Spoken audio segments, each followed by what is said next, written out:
whakarongo ki te tangi a te korimako. Kōrero flowing out the hook of force. Kaupapa relevant, kaupapa out of bounds, kaupapa exigent, kaupapa paramount. Nā kona whakapiri mai ki te kaupapa tino whakahira whakarongo pi kari mai. Hare mai, o Taringa hare mai. We gotta gather up close everybody. Gather up close everybody. Kani move that body. Kani move that body. Nei rā te kupu whakahei a Taringa kia koutou o uta, o tai, o te muri, o te tonga, nau mai, whakatata mai, whakapiripiri mai, anō, anei ki te punua pāho, e whakapāho atu nei i te Kupu, bustling metropolis. Kupu. O te awamutu, and I've got ngā mārei kore o Taringa i takuta, iakuta, Erika. He, kia ora. Taurangi. E mihi ana e. And ko hoki mai a MC Grammar. Wup wup. Kia ora, kia ora, kia ora. Tēnā koutou e te iwi kāmutu e mihi tonu ana ki a te māngai pāho, a kōrua ko irirangi te motu, tēnā rā kōrua e tautoko nei i tēnei kaupapa, engari ko te kaitautoko matua ko te wānanga o Aotearoa. Tēnā Anei e koe. mihi nei. Tēnā koutou katoa ngai Taringa. And lovely to have you back, Jared. Tēnā koe tai pewhiana. Pewhiana tō ao, pewhiana o piro, pewhiana o katoa, pewhiana tō tinana. O kei te māti tinana, koe nā te mōnui. Kei te pai te shape o te tinana. I ki te au tō pōhi about the ma legs. Oh, yes, so it's a work in progress, e te whānau. Kia mohio mai koutou. Jared's really actually browner than me. Engari, Browner than all of us. Yes, but my legs are browner than his legs. Actually, kōrua ko rangi mā tāmua, i ki tau tētai whakāhua rangi. Oh, yeah, ia, rana. I was like, bro! Kiki a tan. Kare kore kei te whakarongo a rangi ki tēnei. Ka pai te ki te ia koe tai. Ia koe tai. And I must say, it is a pleasure, Erika. It's been a little while since we've been able to sit together, and I'm feeling the mana wahine in the room. I'm not too sure if that's a good or a bad thing. It's a very good thing, e hoa. It's a wonderful thing. And, you know, kia mohio mai koutou katoa e te iwi, he me nui ngā wāhine ki o māua nei ko Jared Ao. Ia māua e tupu ana. Tika. Ko tana tupuna, ko taku tupuna, ko taku karanga whaia. You know, we wouldn't be the people we are today if it wasn't for these great women in our lives. Cool. Absolutely. Tautoko katoa nei tai. Women are always the backbone of the whānau. Ana. Engari, kakaha rongo i a kōrua e kōrero ana, tō māma, tō kuia. And that's really beautiful to hear our tāne Māori speaking like that about our women, because there's all those ideas that are out there. Yeah. They don't hold that much value in them. But we're here to dispel those. Tēnā koe. Kia ora. Ai. You know, I can remember growing up in the marae, and I was never ever afraid of any of my uncles, but my aunties. They were the movers and the shakers. Pono, ka karawhiua koe. Yeah, tika tēnā. And I miss those aunties. Yeah. You know, sadly, our aunties, and I call them our grumpy aunties, but, you know, with the most aroha. And they were the ones that, when you're playing bull rush out in the front of the marae when you're not supposed to, they got you moving. That's right. Koina. And even nā whakatika, kaore, engari kāre hoki nā karaua, me aku karanga pāpā i te whai kōrero i tērā wā. You know, mehe mei hapa te whakapapa, karepi hapa, but they'd forget a name. I reira nā kuia, you know, and they'd be like, oh, ko mea. Ka moea mea me ka puta ko mea. And, you know, kare rata I whakamā. Kareka. Yeah, tika tēnā. Or, you know, and if they were going, you know, he roa rawa te kakao te paipa, kare hoki ngā kuia, I paku mataku horokuku rānei ki te ki, hey, ka nui tēnā, kua tai ki te wā. Yeah, before they get te aroha off. Te aroha, yeah. Wrap it up. Yeah. E tika ana tēnā kāmutu, you know, e hoki ana aku mahara, nā aku kuia au I whakaako ki tēnei mea ki te whai kōrero, ngā waka tika, you know, nā rātou ke. Wow. Just like you. Yeah. Like you. We spoke about that last week. Yeah. And I think I pai ake tērā I te mea, I kite rātou I ngā tauira katoa. Yeah, o te whai kōrero. Hea nā mahi me mahi, hea nā mahi me kau e mahi. Me kau e mahi. He wairua anō, he mauri anō, ai. Ka Tika tēnā. Yeah. But you know, I tēnei wā, and I don't want us to, but, you know, he whira rawa te ao Māori. Yeah, yes. I agree with and that. they had a way how they whakatika. Yeah, anyway. Kei a koe tai. Oh, well, kia ora tātou. Hi. Yep, so it has been a little while, and I've got so much to talk about because I think it's been about 6 weeks, maybe even a couple of months since You've I've been had a the busy pleasure of sitting man. with Taringa. Yeah. Oh, yeah, well, trying not to be. Just thinking about our kuia, I can remember our kuia using this kiwaha quite often, and I'm not too sure if it's a kiwaha or if it's just how they phrased things. Kia ora. But the kiwaha that I want to share goes in line with our kaupapa kōrero mō tēnei rā. So the kiwaha, and there's quite a few ways we can manipulate it, I want to share is kore kore ana. Kia ora. Ai. Ne? Nice. So kore kore ana. And kore kore ana, e te whānau o ngai taringa, kore kore ana, it means absolutely nothing. Yeah? So for a lot of our taringa listeners out there, we would probably be familiar with kaore. And kaore just literally means no, or however you use it in context. But in terms of informal conversation, you know, I used to hear quite a few manipulations of this kiwaha where we have kore kore ana.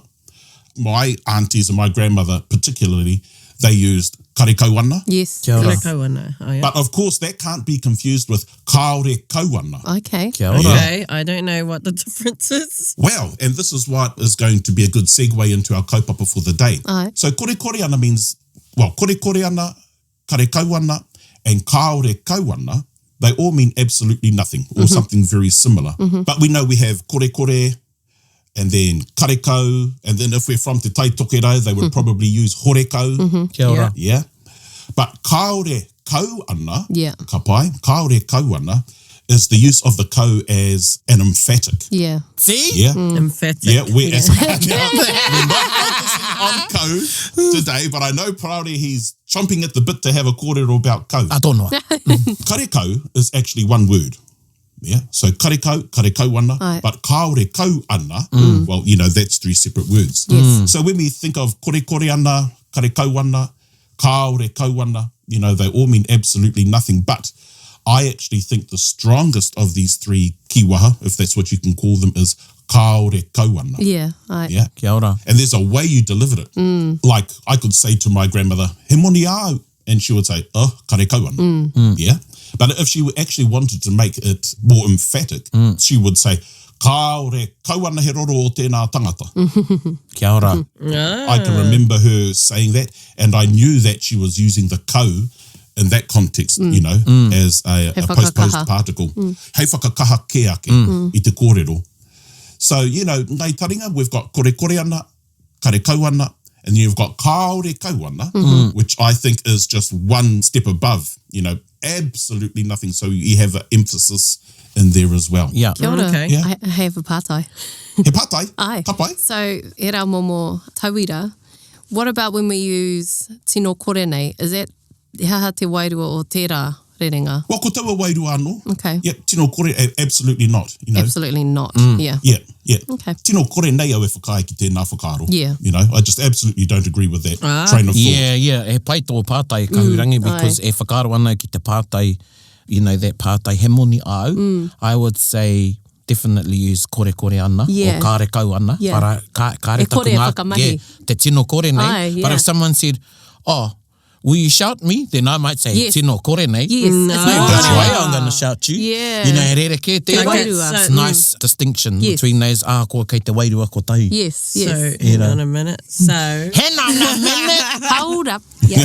so for that example where you did say kore kore ana in the regards to having money, what if you were, like, is that only applicable in context of physically having something?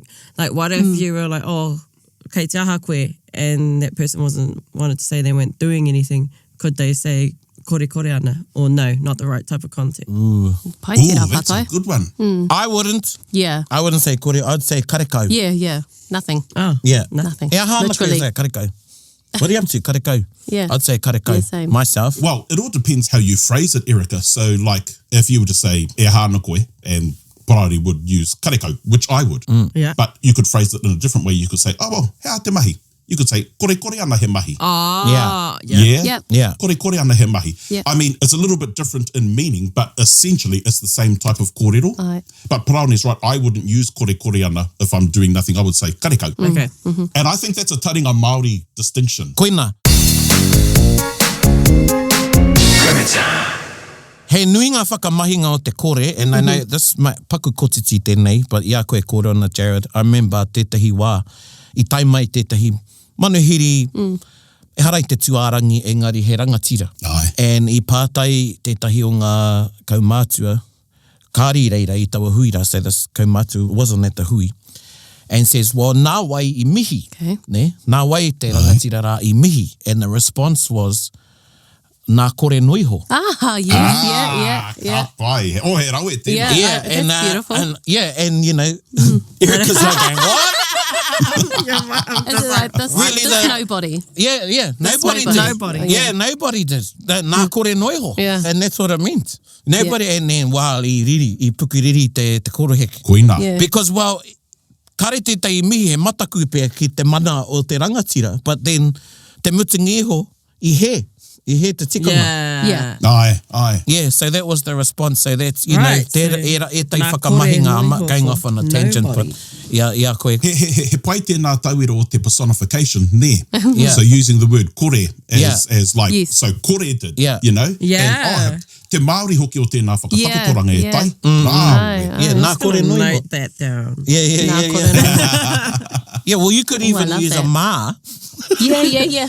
you know, like, oh, mā kore noiho. Mā kore noiho. Yeah, you know? Koina. Yeah, anyway. So, you know, and that's a good tātātou rā weke i te kiwaha, and, you know, all of the different inflections and how we can manipulate the kōrero to suit different contexts. Aye. And so, you know, kore ana, kare kau ana, kaore kau ana, with the inclusion of the kau.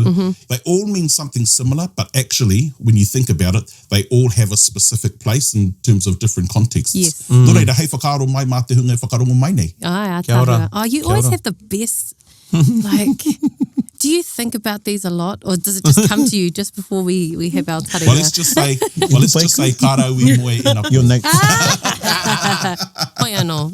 I know that there's a lot of taringa listeners that really appreciate Oh, this tino. wahanga. Yeah. You know, e te whānau, just quickly, those of you that tuned in and watched our live I Ako Ararau, and afterwards, ka hara mai etahi, and they said, because it was mātou, ko Erica, ko Tariao, ko Puaheiri. Puaheiri, ka rea kahurangi I tai mai, narunga I te pokea ona.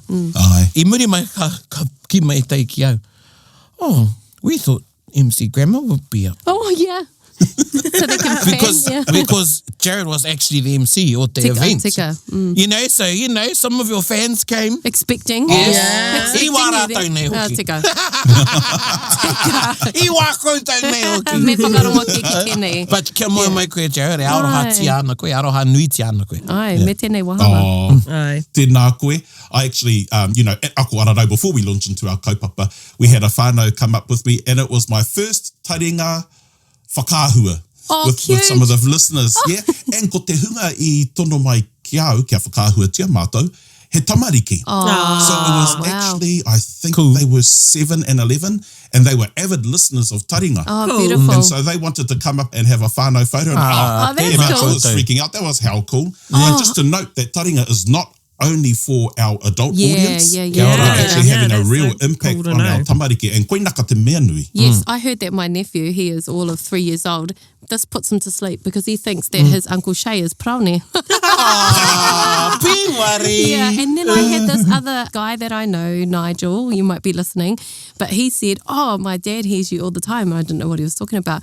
His father, I'm assuming he's Pākehā. I'm not too sure. I could be wrong. Whakatika mai, Nigel. But his papa transcribes all of the taringa podcasts. Oh, wow.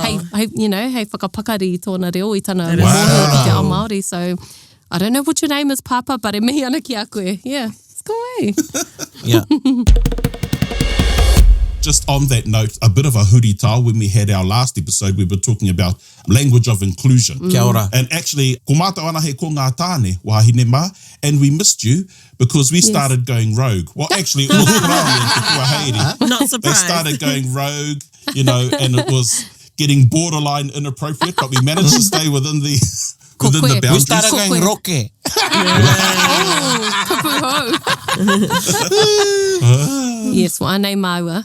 Ai. Ai. Yes. Whakatika mai. Tika. Nō reira, ko tā tātou kaupapa I tēnei rā, kāre kore kua tirohia I ngā marama I ngā tau ki muri, but I thought it would be a good opportunity to once again reinforce and maybe have a different look at ngā whakakaoretanga. Yes. Ah, yes. These always confuse me, so yes. Oh, ka pai. Ai. Koinei te taki I kōwhiri ai au I tā tātou, I a tātou kiwaha. Kia ora. You know, kore ana, kare kau ana, kaore kau ana. And just for our whakakaoretanga, I actually want to, you know, if I ever had time where I could devote myself to a PhD, my PhD topic would be te whakapapa o ngā whakakaoretanga. Kua toka e tai. You've put it into Yeah. being nā te whakahua. Ai. Ka taka te wā, ka whakatinanahi e Ai. koe. Hoi anō. Well, e whia tau nei au e whakaaro ana ki te whakapaparanga mai o a tātou kupu whakakaore. Kia ora. I ngā reo o te moana nui ākiwa. Ai. You know, so I'm into Pacific languages. And when we have a look at, there's no research behind this, but I take a pretty good guess that tō tātou reo, we have the most ways of negating. Kia ora. Ka pai? Yeah, We have okay. the most ways of negating. So when we have a look at just the kupu kaore, Kia ora. for instance, yeah, just the kupu kaore, you know, when we go back into the Cook Islands, they have the kaore and the kaare. And then, of course, when we go back into Hawaii, we have the aole and the aohe, ka pai. So we know that ko te kupu kaore, e hari te mea nā te Māori ake. Kia ora. Right. You know, engari e whakapapāna ki roto I tēnā iwi ki tēnā iwi. When we have a look at the word kihai, so a lot of people would think that kihai is a traditional Māori word, but Okay. just my Samoan upbringing and, of course, studying the Tongan language while we're at university, we have words like leai, which is the Samoan word for no. Yes. And then, of course, ikai. Oh, hea tēnā. Ikai, which is the Tongan, ko te kupu tēnā a te tonga. So ikai, Ikai. leai, Leai. kihai. Ihai. Kia ora. So kia ora, I think there's a whakapapa Yes. in there as well as to where the kihai comes from. Kia ora. A lot of Māori speakers would also, and mistakenly think, he pōhe he nui tēnei, ko tā tātou te, Ai, Oh, ai, ai. te. no, and not the patero te. But, you know, our te, you know, I can remember the first time I heard the word te being used was, my grandmother was telling me about a growling that her grandfather gave someone, and he said, te whakakoa I a koe ki ngā kōrero tika. And kāri, I tērā wā kāri mārama mai ki au, hea te tikanga o te te. Kia ora. Engari, you know, I roto I te wā, ka mārama ke, you know, hea te tikanga o taua kupu. It was mind-blowing the first time you know. Yeah, yeah, also. Yeah, I've got to say, Yeah. it took me to a different space. I was, what the hell is she talking about? Just quickly, because I'd only seen it and noted it I ngā mōtetea. Okay. Karau I rongo I te rerenga kōrero. Ai. And then tērā tētahi kurereo e noho anau and ka huri mā tīmoti. Ni se te noho hoake. Wow. Yeah. Ka- So that was another way of, you know. Mind blown. Yeah, never. That's te tohu tērā. Yeah, tika tērā. You know, se te noho hoake. Ai, ai. You know, and I thought, oh, man. It's amazing too, and because like tēnei reanga, e whakaro anau ki a kutamariki, like my pōtiki, my baby, she uses te, and I'm Yeah. like every time she uses it, I have this little kani, Yeah, I'm like, yeah. oh yay, you Yeah. know, it's a revolution. Well, I don't know, it's a revolution, Yeah. kupu he pea, but I'm like, Well, it's normalization, eh? Yeah. O e tai o e rā Koina. kupu. me tana marama, like every time she uses Yeah. it, it's in the right context, and I'm just Yeah. having So my own little cool. paki. Yeah. Ai. Ai. I only really know it in te taia, te Yes, blah, blah, blah. ai, Yeah. ai. So Pai here's tonu another whina. episode. Park that one, Jared. We can do a te one. Ai. Yep. Well, actually, it's not just te reo Māori that has that type of whakakaoretanga. So Kia ora. in Samoan, they also use the word le. Ah. And it's he whakakaoretanga anō tērā. Yeah. Wow. But is this sort of related to the leai? He hono, yeah. Well, see now he pātai pai tēnā, I don't actually know, but I've heard the word le used in that type of context. And I haven't heard any other Pacific languages use our, you know, here te ki tā tātou te. Yes. Te nā koe. Yeah. And of course we've got our kaua, Ai. and we know in Samoan, which is aua. But we may think that kauraka Kia ora. is, you know, nā tātou ake, but in the Cook Islands they use the word auraka. Ah, Okay. kia ora. Ah. And it's in the Lord's Prayer. Tika. Auraka koe e akaruke ia mātou kia tīmata ia mai. Lead us not into temptation. Kia ora. You know, so I rote te whakapapa, kia au nei, there's probably only one word that I would consider being Ooh. indigenous To us. to te reo Māori. Yeah, Yeah. to Don't us. tell us, okay. I we're think I gonna know what have it to is. guess. What do you think? Whakakaoreta, give you 5 seconds. Kau. I'm saying Kau to you. No.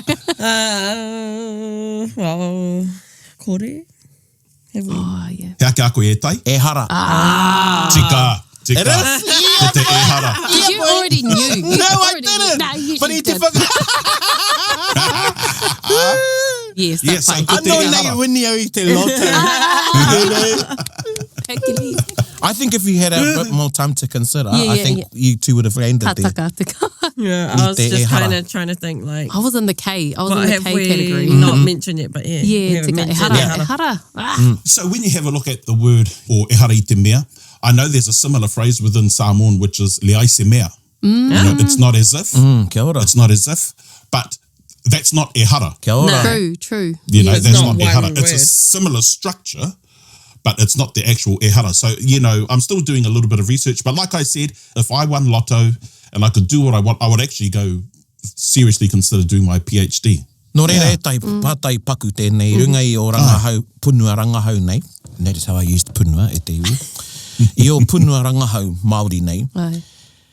Where we use e hara i etahi rerenga, our cousins i te moana nui a kiwa have like kaore or aore Yeah. or Ai. aohe. Aohe, ei, i Aohe. Hawaii. Yeah, Te aohe. aohe is te e hara ai ki Hawaii. Oh, Ai. okay. Yeah. Yeah, well, ko te aohe, kaore he. Yeah, kaore he. Yeah. Kaore he. So aohe, kaore he. Yeah. Aole is just our kaore. Oh, right. Yeah. Okay. Aole. Ai. Kia ora. Yeah, so koinei te te, but you know, the interesting thing is, would it be the same tikanga? Tēnā koe. So it's all right, you know, to have the same kupu or similar kupu, but how was it used? And the reason why I'm saying this is because when we have a look ki te titiro tātou ki a tātou karakia tawhito, Kia ora. ki a tātou mōteatea, very rarely would you see the word kaore being used as we use it in normal everyday conversation as being not. Okay. Ki te tirohia ngā karakia me ngā mōteatea, ko te kihai ke kei roto. Ai, ai. Which suggests to me that kihai is most likely the more formal way of saying Ai. kao. Kia ora. Okay. Yeah? But of course, when we hear the word kaore in our mōteatea, and I mean, Te Arawa's got heaps of them. Yeah. Yeah. You know? Yeah. Kaore te aroha ki te kororia tapu, as an example. Kaore te tuki We know tuki. that kaore is not a knot. Yeah. Ai. Me yeah. kei te marama. Whakatahake He te rā kaore. Koina. Yeah. Aye. So, you know, it just leads me to believe Wow. that I think kihai, although I know it's used quite often i te tai tokero, I actually think kihai is a more formal way of saying kaore. Kia ora. Because it's within our mōteatea, it's within our karakia, and if kaore was the preferred way, or the most formal way of saying no, you would see it there. Yes. But it's not. It's used in a different context. Oh, that's incredible, yeah. Tika tera. Ki au nei, ka rongo anau i te kihai he niho. Ai. Kei reira etahi niho, you Yes. know, titikaha e te whakamahinga o te kihai. Yeah. You know, if I say kāre koe i whakarongo, kihai koe i whakarongo, It's got he a bit more kaha ke bite. te, yeah, it's got a bit more bites. Yeah. Kei ngā haka, kihai koe. Tika. Werohi a ki te Koina. taoroa. Hey. Ana? And then Yeah. I'm thinking about like, yeah, tata ka kōrero. I don't think I actually often use kihai. Yeah. Pēhea koe? Not Like with in, formal. Yeah, i te Yeah. kōrero noa nei no, te kōrero te ia rā. Koe? Yeah. Never. Yeah. Ai. Yeah. Could I say kore kore ana? Yeah. Ka pai, thank you. Tika. Too Yeah. much.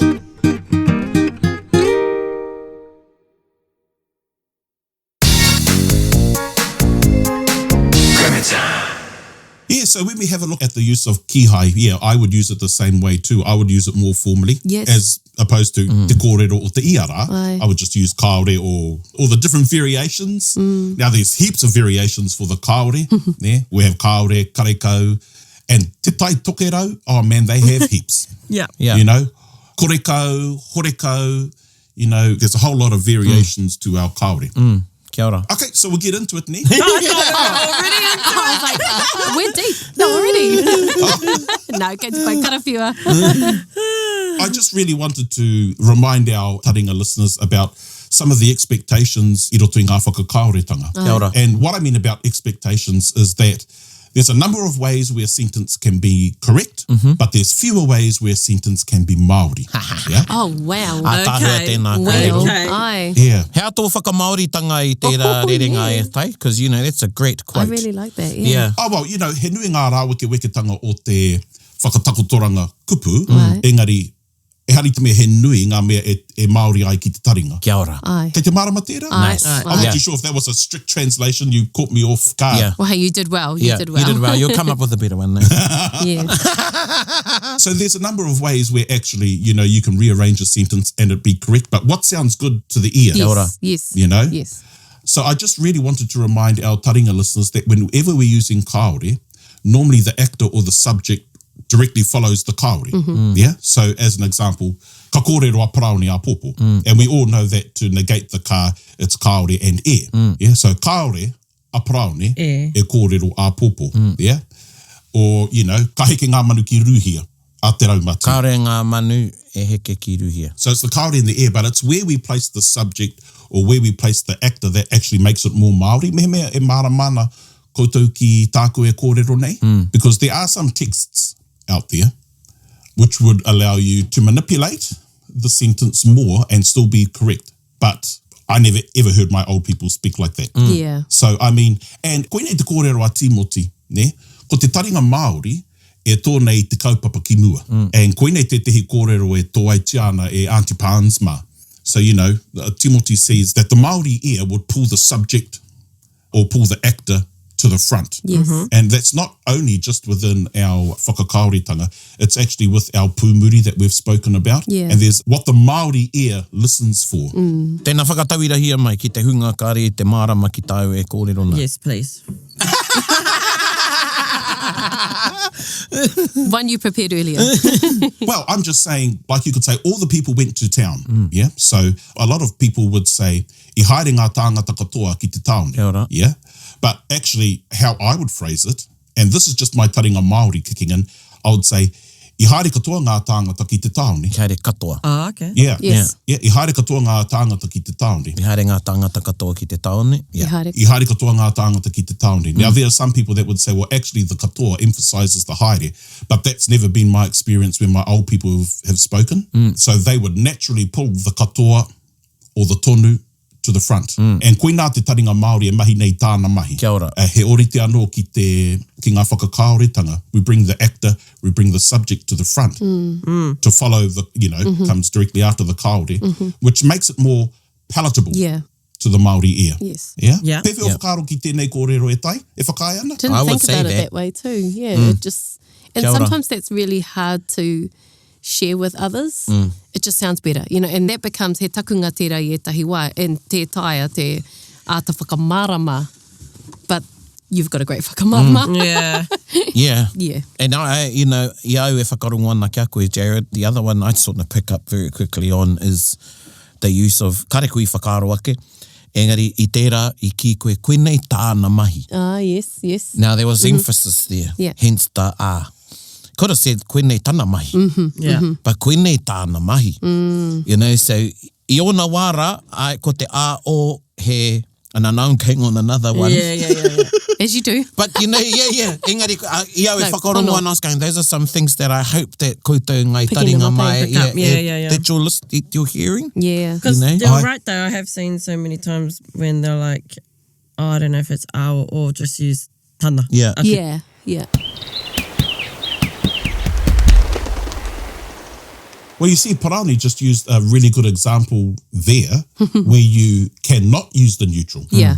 Yeah. So when he said, I ona wāra, or I can't remember, Iahua pērā no, you can't use the neutral in that context. Kia ora. Because we're talking about time, it always has to be or.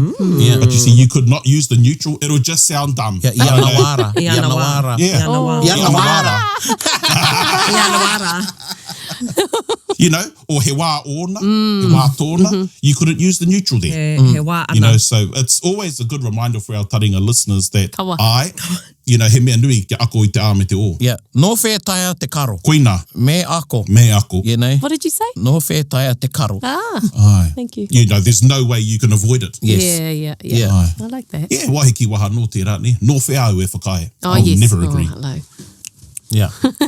Kore But just ana e dropping. whakai. Kore ana e whakai, te kōrero a Erica. Aye. So we know kaore e negates a ka.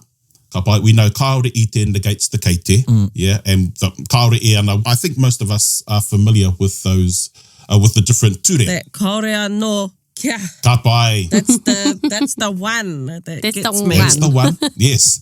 So we have a lot of people out there, and you know, kei te arohau kia rātou, but there's a lot of people out there, even on TV, even reporters, who I still get a little bit snotty with, who are saying kaore anō kua. Yes, kia ora. And our kids in kura. Yeah, and our kids in kura. Or you that know, have been taught by and- their teachers. Yeah, and it only takes a couple of minutes to undo that, ne? Kia ora. Yeah. I know I've had this explained to me, but I still don't get it. I just automatically think, but it hasn't happened yet, so it has to be, don't I need to put kua in there? Because Yeah, the sentence was kua. And I understand Yeah. that too, you know. Can see it in my kids sometimes when they're trying to like kua. Yeah. And I say, no, kia. Katitiro mā Yeah. kutu mai. I'm like, engari, yeah. Whakamārama mai. Yeah, well, you say, I'm not too sure, just, you know, he pēwhia taku whakamāramātu te a koutou. Like, as an example, kua kōrero a paraone, so paraone has spoken. Yeah. Yeah. Kaore anō a paraone, so we're bringing paraone right aye. to the front. Kaore anō a paraone kia kōrero. Yes. So paraone has not yet spoken. So it's the kaore anō subject or the actor, then the kia. Ka pai? Now, just for our taringa listeners out there, you don't always need to put the subject or the actor in there. So ko kōrero a paraone, kaore anō kia kōrero. Yeah, we can leave things out. But of course, if the actor or the subject's in there, we drag it to the front. Yeah. So that's has not yet. Has not yet. But there's also another variation of this structure, which is kaore anō a paraone I kōrero. Kia ora. Okay. Yes. So kaore anō a paraone I kōrero. Yeah. And when we have a look at the translation for that, and you've kind of like got to set it in context. Ana. So kaore anō a paraone I kōrero, paraone had not yet spoken. Aye. Yeah, how Erica. Mehe mea koutou I ki te kane o Erica. Deep sigh. Yeah, and like a breath of, yeah, like, yeah. Yeah. So is that like paraone had not yet spoken? So the E kind of like implies that he hasn't done it yet, but I he's hadn't. going to. I hadn't. He's going to. Yeah, he hadn't. Like, I hadn't. Hadn't Yeah. yet. and Yeah. that's what you were talking about with the context, right? So if the question was That's like, exactly right. Like, Yeah. I tai koe ki te hui ne, and then, you know, you're going, oh, kāre anō a paraone I kōrero, ka tū te ki te haukoti aia. yes. Yeah. Paraone hadn't spoken yet, and someone stood up Cut him to off. cut him off. Before he'd speak, you know? Yeah. So this is to Yes. give you a So context there's of where that you'd use it. implication that you are or And that's in You're that context. going Yeah. to. Yeah. And the E. In that context. So it's sort of like putting the had not yet, you know, we're putting in the past tense. So you could be giving a recount of events, you know, telling a story of a pōwhiri, and I taua wā, Yeah. kaore anō a paraone I kōrero. So Yeah. at Right. that time, paraone had not yet spoken. Yeah. okay. Yeah. Kāre anō koe I whānau mai. Yeah. Da-da-da-da. Yes. Hey, you Okay. hadn't been born yet. Yeah, right. And da-da-da. Yeah. Ka pai. Hea koe mōhio ai, kāre anō koe I whānau mai. Hey, Yeah. How there do you go. you, what do you know? He You rawe weren't yeah. born yet. yeah, you hadn't been Yeah. born You yet. hadn't been born yet. Yeah. So I think this is one of the major things that can confuse our taringa listeners, Yeah, because we hear the kaore anō kia, we hear the kaore anō I, and that's becoming more prevalent. Yes. And that's due to our kura reo and, you know, Koina. Me pai te reo e rere ai te rā rerenga. Aye. koina. Yeah. Me marama hoki Yeah, te. yeah, tika. Te yeah. Yeah. Te Right, kaiwhakarongo. because if somebody did say to me, kaore anō blah, blah, blah, I would assume they were whakakahore tanga ing the E structure. Yeah, yeah. Yes. Yeah, nā, tika. Ai. E ne whera e Te tehi. tika tērā. And Dr. Ana Hahini, he's a really good one for enforcing the rules around He the is. kaore anō He kia is. and the kaore anō I. And actually, we have some really good conversations. And so, you know, ngai taringa koe nei te tehi ture, you know, just to be mindful what the difference is between our kaore anō kia and our kaore anō I. Yeah. Yeah? I think, Jared, you know, tētahi, I was going to talk about my mind-blowing moment. So, you know, this is when I was at high school.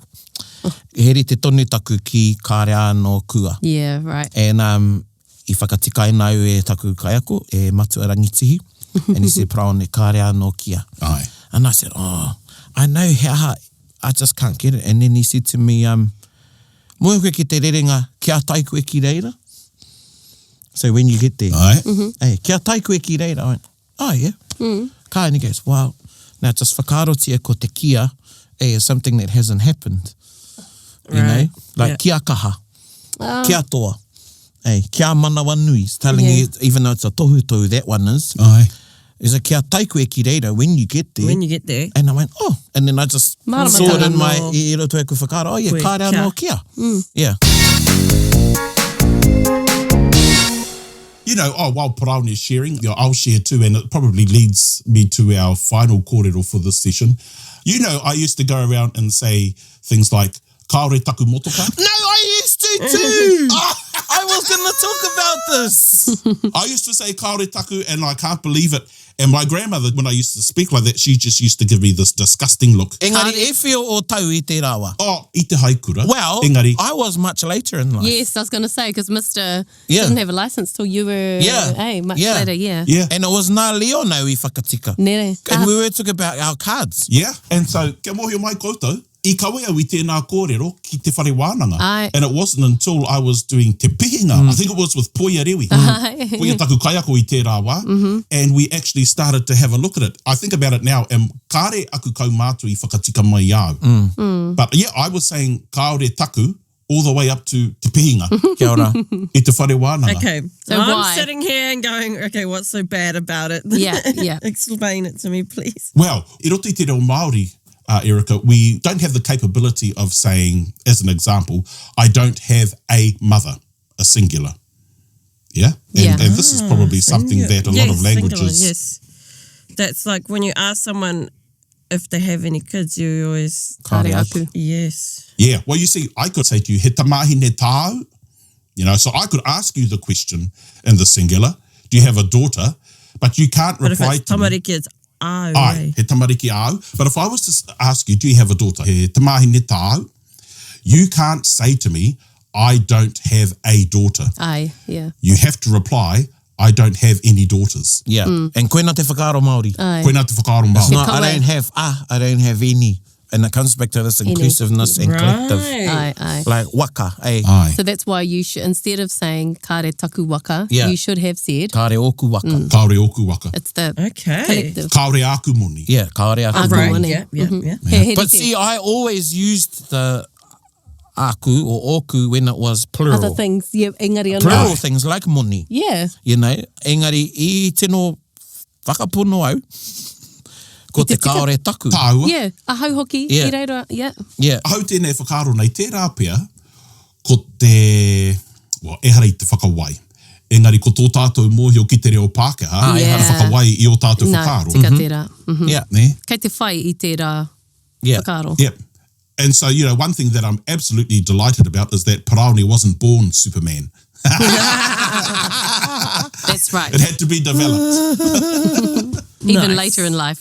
Koina. And, you know, so if we had the same problems with our command of te reo Māori, you know, we definitely understand that what our Taringa listeners are going through. Kia ora. Yeah. You know, so ngai Taringa, you know, we can't say I don't have a. You can take a shortcut and just say, Kareko. I don't have... yeah, karekau o kaore he moni, Yeah. o kaore he aha. But actually, we can't say kaore taku or kaore tōku, you know, as an example. Always has to be in the plural Kia ora. replying, I don't have any blah, blah, blah. Yeah. I don't Okay. have any. Yeah. Yeah. Yeah. Lock that in. Kāre aku pene, kāre aku, yeah, ahara. Yeah, tika tērā. I don't know why I'm kei konei awe he noho nei, like questioning myself, like why I would only use it in the plural context and not think to use it. But when you hear kāre aku moni, that does sound nicer. Ki te taringa Māori, we've been talking about that, but why I was okay with the taku? Interesting. Yeah. But again, ka hoki ki tō kōrero, it's about that, te whakawai. And us, Aye. like, you know, Mine was my taku kāri moni. Ah, yeah. because it's just one in your yeah, hand. and i haere atu mātou ki whera, i te wēne mātou, and then we were going, and he ware nōku. Anyway, and then Leon says, oh, tararara, and I says, oh, kāre taku kāri. And he goes, kāre aku kāri. And I says, yeah, kāre taku. And I was like, I only got one card. I was What are you like, talking kāre about? taku kāri. He goes, kāre aku kāri card. And then he called it all maua, and I was like, what? Yeah. Was this But because I'd only, so, yeah. That's E harau I te hupa mene. Ana. Te, koina. Yeah. Ka hapa tātou katoa. Yeah. Koina. It was like, 15 years ago. But no, still. it was only last year. No, jokes. I tērā wiki I te kurereo. Well, actually, I think that brings us to a wrap, ne? Yeah, koina. In terms of our kōrero. And there's a lot of rules. There's a lot of rules there, Hoama, and something that I really did want to just try and enforce is that ahakoa ngā ture, ko te taringa Māori e mahi nei tāna mahi. Yeah. And sometimes, it's our taringa that will lead us on the correct path. Kia ora. Ngai taringa wa? Tēnā Tēnā koe. koutou. I runga I tērā, ana e te waiata e tai and you can intro it.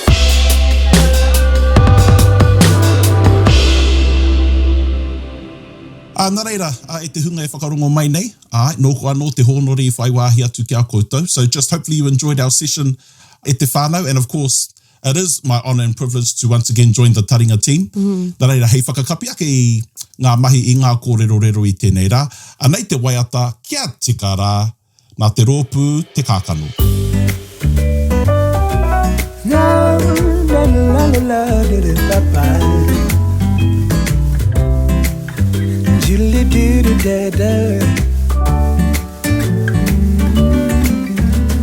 No nā tata nei I tūtaki au ki tētahi whanoke I mihi mai te whakahua tika I taku I moa haue aue Kei te he koe Kuare tēnā whakarongo mai A e I o u Kia tika ngā pū Kei pōhiro tōku reo I a koe I ngā pōra, I mataki au I ngā mata pai huarere Pēterereke o ngā taone I pā Ki aku taringa aue, aue Kei te he koe Rereke, rereke Whakarongo mai Ai rau A e o u Kia tika ngā pū Kei pōhiro tōku reo I a koe haue Kawarau Ko kawerau te Whakatānei Ehe ko whakatāne Taupau Ehe ko taupo Whangarei Whangarei O Tea Roa Ko te ia o Tēnei waiata He whakaatu me pehe ara Te whakahua tika Whakarongo maira A e I o u Kia tika ngā pū Kei pōriro Tōku reo I a koe Kei pōriro Kei pōriro Tōku reo Tōku reo Tōku reo Māori he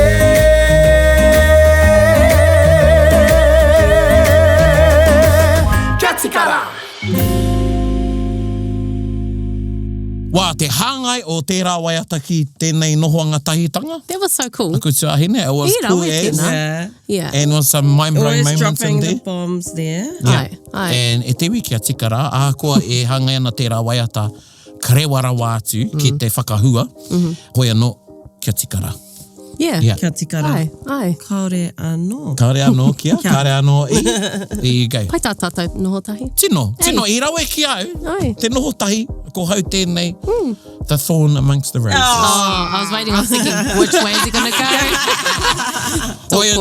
Koea. Hoi no e te iwi tēnā rā kautaka toi o koutou taringa. Horahia nui tia tēnei kaupapa a tātou i te mea. I ki rā a Jared, nōna te hōnore nō mātou hoki, te hōnore me te māngari ki te manaaki tēnei kaupapa tātou ane a Taringa. E mihi nei, tēnā koutou, hei ko nā mai rā. Ka kite. Hei kona! Bit whakaronga pi kari kari. Gather up close everybody buddy. Taringa, taringa, taringa. Yeah, tahuri mai ki yo. Whakarongo ki te tangi a te kori mako. Korero flowing out the hook force. Kaupapa relevant, kaupapa out of bounds. Kaupapa exigent, kaupapa paramount. Nā ko nā whakapiri mai ki te kaupapa tino whakahira hira. Whakarongo pi kari kari mai. Hare hare mai, o Taringa hare hare mai. We gotta gather up close everybody. Gather up close everybody.